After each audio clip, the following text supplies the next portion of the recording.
Well, good day and welcome to you. It is Thursday, December the 2nd. So happy it's Thursday, right? Well, welcome to Search for Signs. My name is Gary, this guy willing, and I hope you are having just a wonderful day wherever you happen to be. Now, if you are new to Search for Signs, I always like to recommend checking out the links that I provided in the description portion of this video. Definitely check out the Share International website. I think you can find a lot of information there better than you can in any of the other links. So if you're somebody who is interested and wants to know more, definitely check out that site. You know, you can educate yourself better if you already know about this information, but if you are new and are wanting to see if there's any truth to this for yourself, that is the best way to do it. So hopefully you'll take advantage of that and, go to the Share National site, and then you can branch out and check out some of the other links. Now, I did include a new link.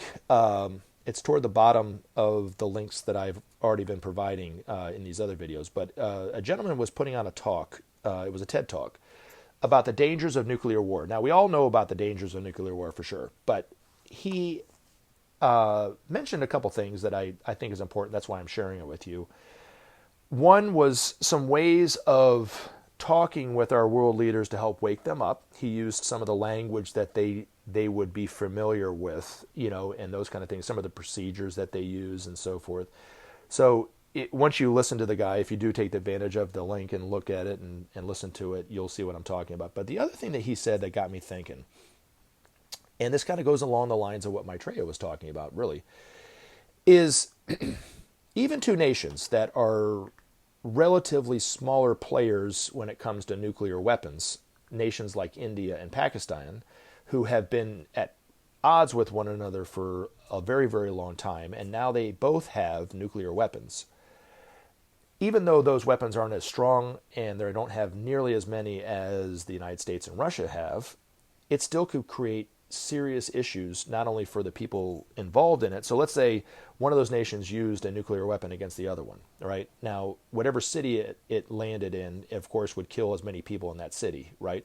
Or decimate the city in a lot of ways. But the fallout from that, one thing, he explains it a lot better than I can because he's an expert in this, but it would affect the lives of all of us on this planet. All 7 billion people on our planet would be affected by this one tiny nuclear war, relatively speaking, than would be if, let's say, the United States and Russia went at it. So, like Maitreya said, until peace is established on this planet, there's always the possibility of a nuclear war, which would, any conflict between any nation, like Pakistan and India, like the United States and North Korea, like, Iraq and Iran or whatever, if they have nuclear weapons, it could eventually escalate to the point where a nuclear weapon is used.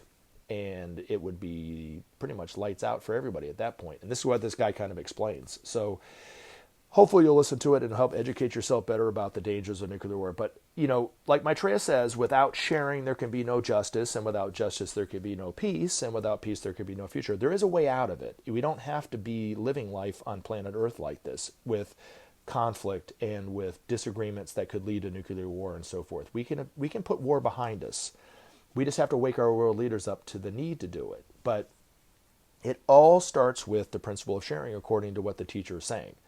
Now, the other piece of the puzzle when it comes to this, that I have another link in the description portion of every one of these videos talking about the Marshall Plan, which was a foreign policy maneuver by the United States not long after World War II.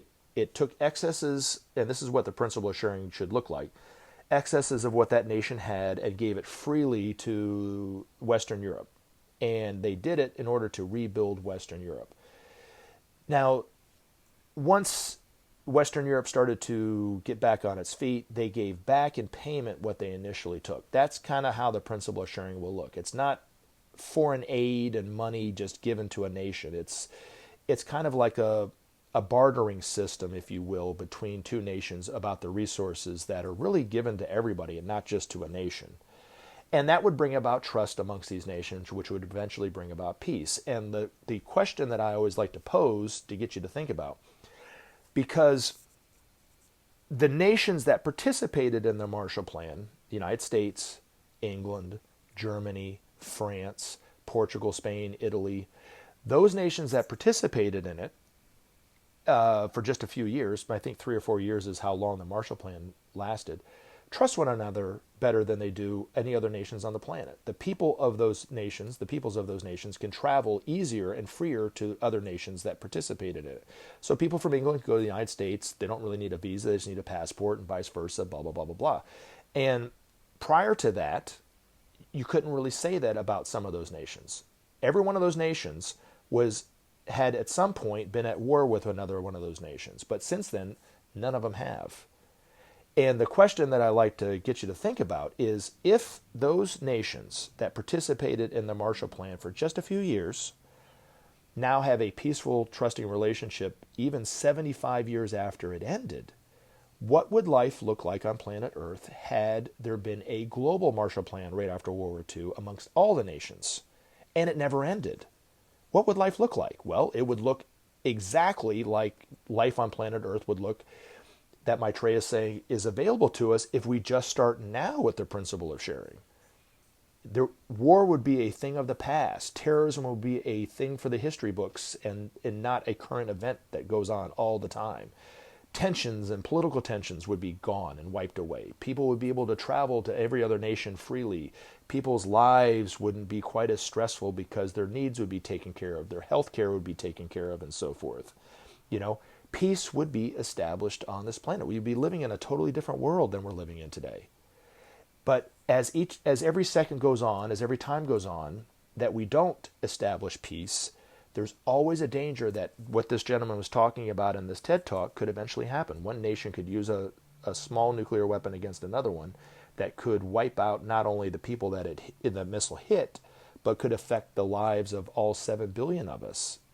And obviously not affect us in a good way. You know what I mean? So hopefully you'll take advantage of it, look at it. Hopefully you'll educate yourself better about this information and look at the priority that Maitreya said is the top priority for humanity, which is the need to create peace. We have to create it. And if you put in what we talk about in terms of the Marshall Plan and Maitreya saying in terms of the need to bring about peace through sharing, it might make more sense to you, and it might give you a little bit a sense of, yeah, we can do it if we just did this. See, our world leaders, and even this guy in this video, do not mention that peace could be possible even, and how to create peace. They never even ask the question, how do we create peace? Because nobody thinks it's possible. Maitreya says it's very simple. It starts with the principle of sharing.